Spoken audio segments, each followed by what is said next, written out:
I know I'm wearing a Thailand hat, but I'm in Indonesia. And I want to explain both. I gotta sing this country's praises. See, I'm from the US, and we don't have anything like this over there. Okay? It's not like this. Look at those lovers. Hello, YouTube. They're having a good time. They're out here. I got a free upgrade in this room today.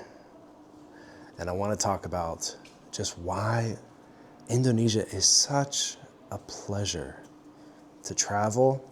Now that I'm an experienced traveler. Actually, the first time I got here to Indonesia, I went to Bali, and that was a mistake, and I hated it. I left after 2 weeks, and I went straight back to the US. That's embarrassing to say. But now, my mind has been blown. My mind has been opened to the wonders of off the beaten track Indonesia. You see, I'm over here on the island of Lombok, and I've already seen two sides of Lombok being here.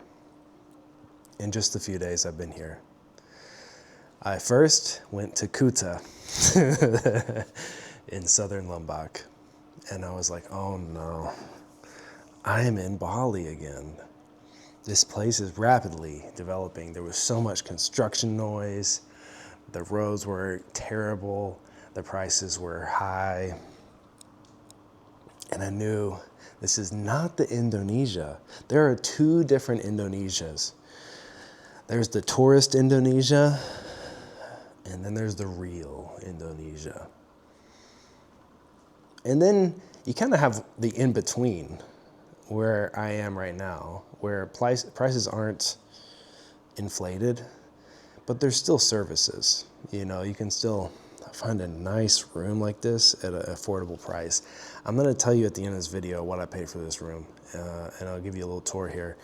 And I wanna see what you think you would pay for a room like this. Nice king bed, sofa, lounge, you know, there's a pool, really nice furniture, you know, I got my typewriter out.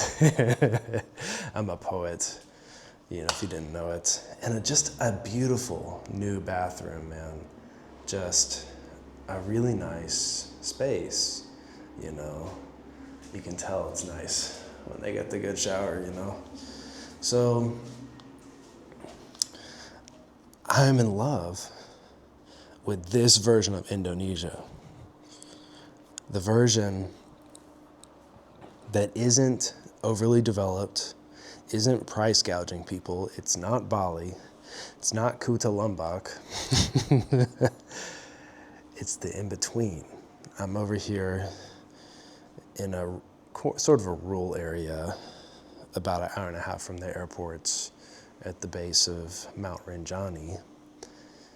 That's another way to find places like this, is just being against beautiful nature.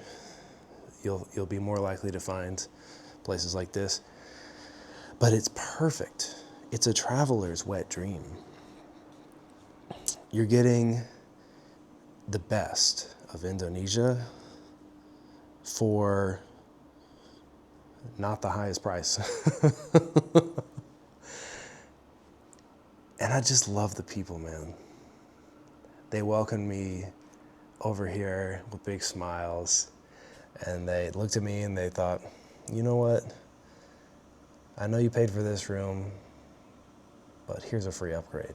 The competition is fierce. That's part of what makes this place so good, is that, man, everybody wants to do a homestay or a restaurant or do a tour over here, you know, tour guide business.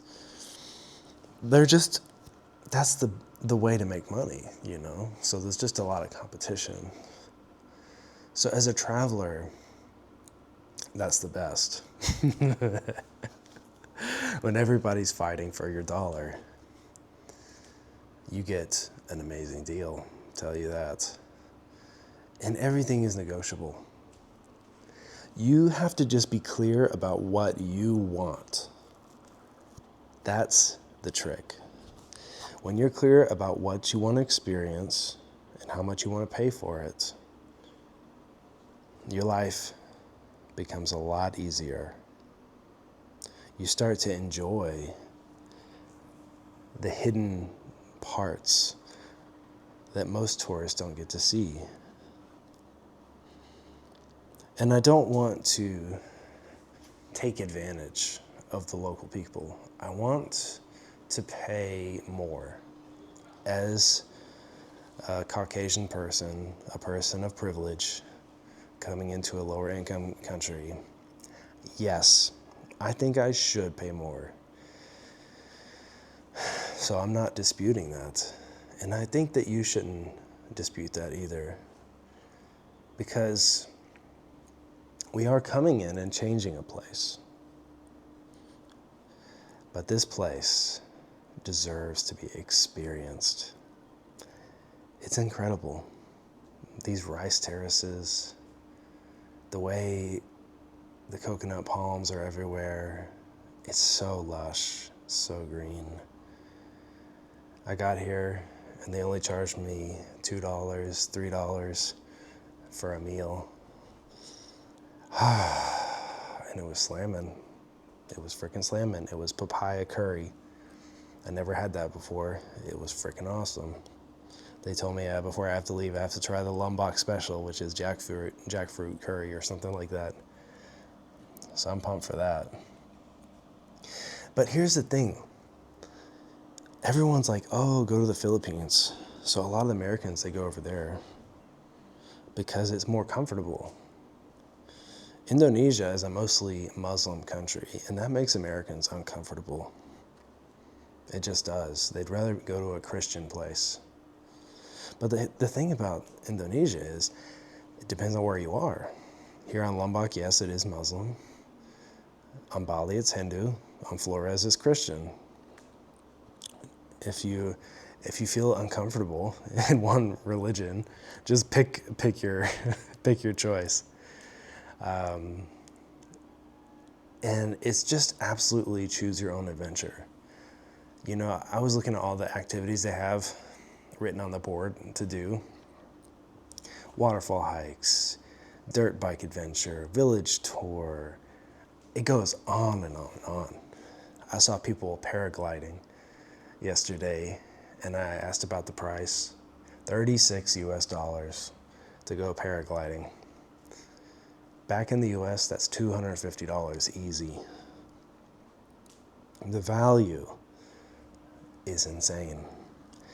But it's not just that.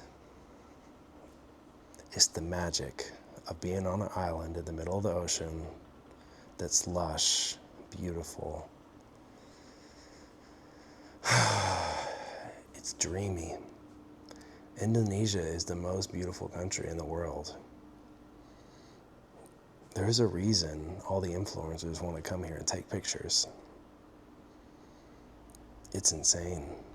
The waterfalls I've seen, the hot springs I've been to, they have opened and blown my mind in new and incredible directions.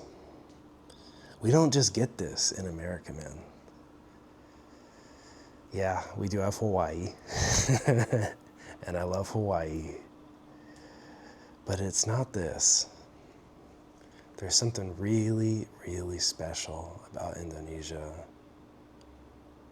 that I just love. And I know if you give it a chance, you'll see it too. It takes an adventurous soul to come out here in the first place. You know, people would rather go to Thailand. They'd rather go to Philippines, rather go to Vietnam. They forget about Indonesia. One reason is it clashes. The dry season clashes with the summer in North America. So it, it's not as great of a place to go to escape the North American winters, because that's the rainy season. And I've been here in the rainy season and I didn't really like it. That's when I went to Bali, man. I didn't like that in Bali I was a cash cow, everybody was just trying to take advantage of me. And I feel some of that here too on Lombok. It's definitely starting to be that way, but it's not fully that way yet. That will ruin tourism in a place. But there are plenty of places in Indonesia that are not like this at all. They don't get that much tourists. They're authentic, and they're not trying to rip you off. So that's what's made me fall in love with Indonesia. As I've dug a bit deeper, I fell in love. If you judge a book by its cover, you're gonna miss that amazing book. There is some reading to be done over here. And I know that you're gonna come and you're gonna love it. So give Indonesia a chance. Give it some effort, put some energy into it, and I promise you won't be disappointed.